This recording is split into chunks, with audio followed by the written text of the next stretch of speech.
everybody. Welcome to Perspectives. Today, our first guest is the COO of Junior Achievement Oklahoma. We're going to find out all about that organization now. Her name, of course, is Erica Irvine. Good to have you. Nice to be here. Thanks for having me. What is Junior Achievement? So Junior Achievement is a youth-serving organization. We have been around here in Oklahoma since 1966, and we are founded upon three pillars: financial literacy, work readiness, and entrepreneurship. And our goal is really to help empower young people to succeed in the economy. So we have a lot of different programs and a lot of different things that we do in order to serve students grades kindergarten through 12th. Kindergarten? Yes, yes. A lot of people are surprised when I say that we teach economic principles to kindergartners. But you know, if you, are you serious? Yeah. If you've been around any 5-year-old that you take to a store, though, they're going to want things, right? And so we talk about the differences between needs and wants and how important it is to save our money and how we earn money. So at a very, very age-appropriate level. Oh, I see what you do. Okay, yeah.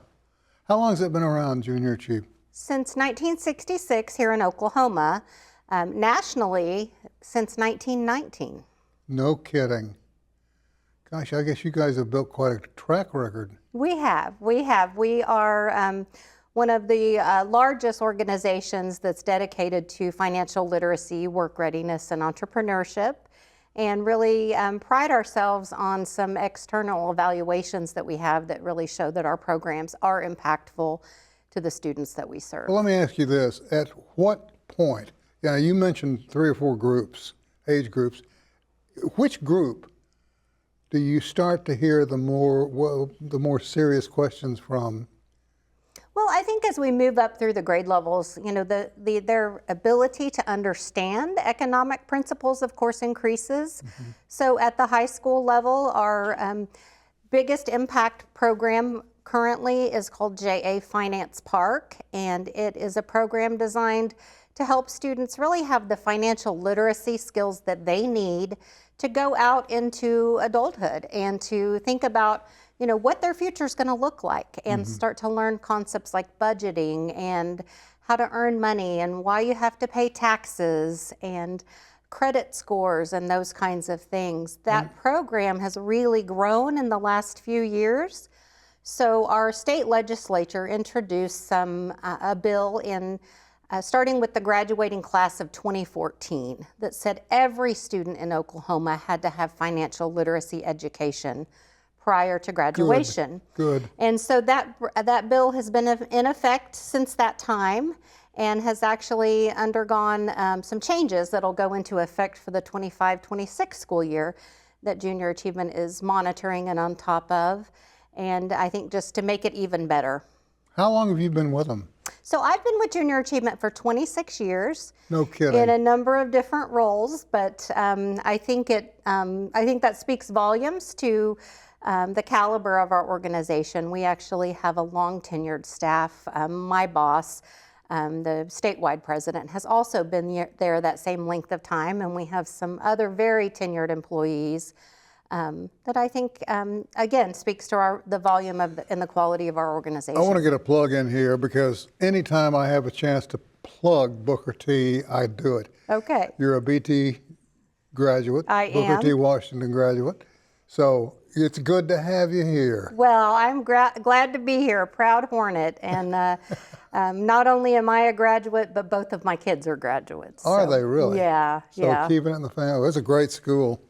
We don't hear enough about it. I wish more youngsters could, have the opportunity to go. What's the biggest question that youngsters have from Junior Achievement? I mean, there has to be some entry point when they say, wait a minute, you mean money doesn't grow on trees? I have to earn it. But when does this all start for them? So I think I would say 2 things, Sam. One is, I think for all of us, if I say, think back to your high school experience, and what is the one thing that you wished you would have learned that you didn't? How to talk to girls. Okay, well then the second thing. But most of the time what we hear from people is, I wish I would have learned about budgeting and money, or I wished I would have learned what future career opportunities were available You know, I was to me. thinking just the other, it's funny you bring this up, because I was thinking just the other day, if I could go back and do it all over again, I think I'd have paid more attention to my summers. You know, becoming more of an entrepreneur, starting Right. my own little business, and I don't mean lemonade stands. But, Right. you know, rather than work for somebody else, why not get out and start your own project? That's exactly right. And I think junior achievement is primed to do that, isn't it? That's exactly right. Entrepreneurship is one of our pillars, and I think that not only means that we're teaching young people what it would be like to own their own business and to turn the skills and talents that they have into a business, but also if they go to work for another organization, we still want them to have that entrepreneurial mindset where they're coming up with innovative ideas and just having that skill set. Is junior achievement optional, or is it mandatory for students? So currently, the way that Junior Achievement operates, we are in partnership with school districts. And so a school or a school district would opt into having the program for their students. So the students themselves are not opting in, but their school is opting in on their behalf. And so for the 24-25 school year, throughout the state of Oklahoma, Junior Achievement will serve over 60,000 students. You're kidding. No. Wow. So you touch a lot of lives and get a lot of directions changed. Absolutely. That's really, that's good, and we need it in this environment. Thank you for coming by. I'm glad to be I here. really do appreciate it, and I'll tell my daughter I ran into you. Thank you. She and my daughter, school together, Booker T. Yeah.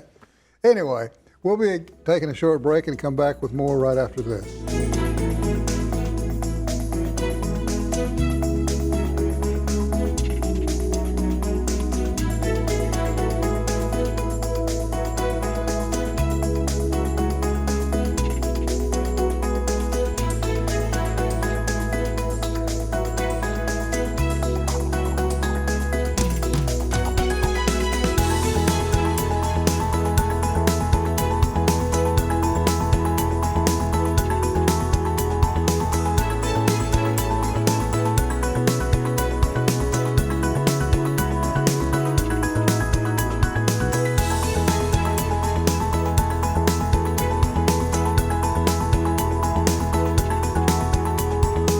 My next guest is Bryan Frazier, Superintendent of the Claremore Public Schools, and I had him confused with somebody else. I tried to make you with River Parks. Well, I'm a big fan of River Park, so that's a good thing. I'm a big fan of Claremore Schools. Oh, thank you, sir. While I'm at it, let me just get the negative out of the way. Sure. Do you have to pay for all those Bibles? Boy, that was a loaded question. The answer is if we do have Bibles as it stands right now, yes, we would have had to do that. Yes. You got to be yanking my chain. That's where we're at. First of all, just my opinion, schools don't give enough money as it is. They don't get enough as it is, and now you got to pay for a whim like this. Right. Well, I think the last budget request that was presented actually had an additional $3 million for Bibles to be distributed. So maybe that wasn't the intent all along, but that's where we're at. Golly. Yes, sir. Understand you have a zebra Yes, sir. that everybody needs to know about? Well, we like to take pride in the fact that we are the red and white zebras. So we don't really have a zebra that is red and white, but we claim the mascot and are proud of it. We're one of two in the United States that are red and white. And like I said, we embrace it. We love it. I hear a lot on the positive side about your school system. Thank you. And the thing I hear more than anything else is the caring nature of the teachers. You got to be proud of that. Very proud of that. It's interesting, no matter what the noise is on the outside, what we do never changes. And the love and the dignity and respect that we give all kids and the way that we treat them, how we do our job, I think sets us apart from many districts. We're proud of the way we do things. Well, let me ask you a question then that's not so pleasant. Okay. The way the world is right now, it's not a very friendly place. Right. We've had school shootings almost yearly. Sure. Do we need to do more to beef up security around the schools? Or do we need to elect people to Congress that'll get serious about gun control? Yeah, I think that's a great question. I think that we always, safety is one of the things that we think about every single day. The safety of our students, the environment that we create within the walls are something that we go to sleep at night thinking and we wake up believing and thinking of. I don't know that there's one specific answer to that. I think that society and where we are in society, people can talk about mental health or the conditions of that has a lot to do with it. It could be gun control. It could be a lot of things. This is what I do know about school. There is a balance there because we do not want to put razor wire in front of our schools. Our schools need to be welcoming because we need our parents engaged in what we do. Sure. Because we partner with them. So what does that look like as far as balance? So we try to maintain that balance. We do have SROs. We have 3. We have 6 buildings. We have 3 SROs. So we have some very specific safety procedures, and we try to refine those and to do the best that we can. But again, I think it's that balance that we're constantly trying to seek between the feel of the school and the safety of our students. But it's something we think about daily. You're kind of a young fellow. Does it ever strike you that the electronic world has passed us all by? I'm telling you. Because these kids now, I'm telling you, they hit the door at a school, they got an iPhone 16 in their hand. They do. And they can just pull up answers right and left. They can. It's kind of an interesting world we live in. I was at a conference recently, and they were talking about change and how we have to adapt with the way that society has changed. And we can remember when calculators first came out, and the teacher would say, now, you're not going to get to use that calculator because you're not going to walk around with a calculator in your pocket all the time. And it was like, wow. Fast forward a little bit. No, now we have computers in our pocket that can, do anything. We are different. We are definitely in different times. And I think actually at our junior high, we actually have a cell phone policy that you can't have your cell phones. We haven't done that yet with the high school, but we don't allow those during the day of instructional time at the junior high. How do you do it? Well, I think thank God the parents have been awesome about it, obviously. The kids have been compliant. We do have lockers, so when they come in, they have a certain amount of time that they can be on their phones, and then those go immediately into the lockers, and they don't get to access them until they leave that day. So, we're really trying to get them to focus on the work of school and the importance of it, and this is our 2nd year to do so, and I'm not going to tell you that everybody complies pleasantly, but I will tell you, I will tell you that we're attempting to continue that pattern. I think legislatively it's got some traction. I think there's some legislators that are very, very interested in banning, and I think we have to be careful with that and what that looks like. But I think in concept and idea, I think they're on the right track because I think it does detract from the school experience and what we're attempting to do. Hopefully the teachers get to keep their cell phones. You bet, absolutely. Yes, sir. Because that's a major safety factor. It is, I agree, absolutely. And I was thinking the other day, somebody said, well, we should take all cell phones out of the classroom. I'm thinking, not so fast, Bubba. Yeah. Because there's more to this than meets the eye. Absolutely. And it seems like every time you pick up the paper or turn on the news, you get some school's been shot up. Yes. Well, and we get, and there's the threats and the social media and all those things that we deal with, and we take all those incredibly serious, and we vet every single one of them out. And I think sometimes it's frustrating to parents. They feel unsafe because of maybe we've had to do a secure in place, or maybe because we've got police officers, in the building trying to vet out a threat. But it's really about the safety of our kids, and we're going to make sure they're safe. That's our jobs. How do you fare in terms of space? Do you need more space for kids? Currently, right now, I will tell you, in our district, we've had an uptick in enrollment, which is a great thing. There's been some changes in the laws that have allowed parents to choose where they want to attend and where they want to go to school.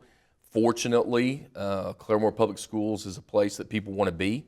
And I think because we have great programming, we have great teachers, we have great arts, we have great athletics, and I think that's where people want to be a part of. And so currently right now, we're pretty much at full capacity, especially with our elementary schools. Our junior high is reaching that, and our high school is also reaching that. So we're at a point where in a couple of years, we're getting ready to have another bond, and we're going to have to look at how we're going to do that as far as room.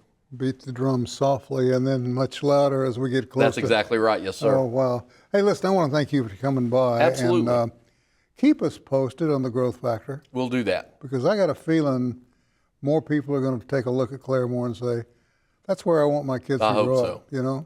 I hope so. Thank you, Thank you buddy. so much. Good to I see appreciate you. it. Thank you. Good And to I see won't you. put you in river parks anymore. Oh, you're fine, sir. Thank you. We'll be back with more right after this.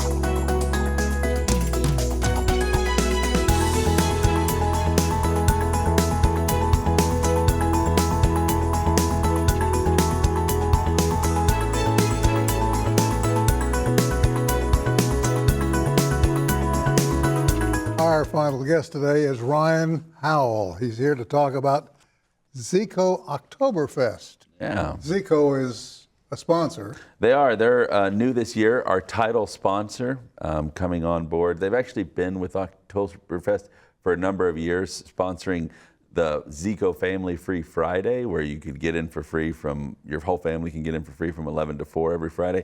But this year they decided to join us in a much bigger way and become the title sponsor. But they are still doing Family Free Friday, so you can still get in 11 to 4, totally free, thanks to Zico. I got to tell you something. I need to explain one thing to the folks at home. Ryan is a project manager for the River Parks Authority in Tulsa. My wife went up one side of me and down the other to go see the new lights on the bridge. Oh, yeah. Finally one night, I said, okay, let's go see the lights. And went down there, and it was really nice. Very stunning. It's very nice. Yeah. Now, if you've got a new bridge, you got nice lighting, what's that going to do for Oktoberfest traffic? Well, hopefully it'll give people more options to come down. So we really encourage people, because we do not have parking on site. For the last few years, we haven't been able to park anybody on site, and we shuttle everybody in. Yeah. But great ways to get there are by bicycle or by walking. So if you live in Brookside or nearby, you can now use the river trails, come across the bridge, down the West Bank. We actually have a bicycle valet there right on the river You're trail. kidding I'm me. not, yeah. Thanks to Spoke House Bicycles, they will check your bike in, and you can leave it there with them all festival, and they'll check it back out and make sure you have a bicycle. Whatever to go. churns your butter. Yeah, I know. just It's really get 'em great. going. So we love being able to provide multiple ways for people to get to Zico Oktoberfest. We know also. you got great beer. Yeah. But you also got great food.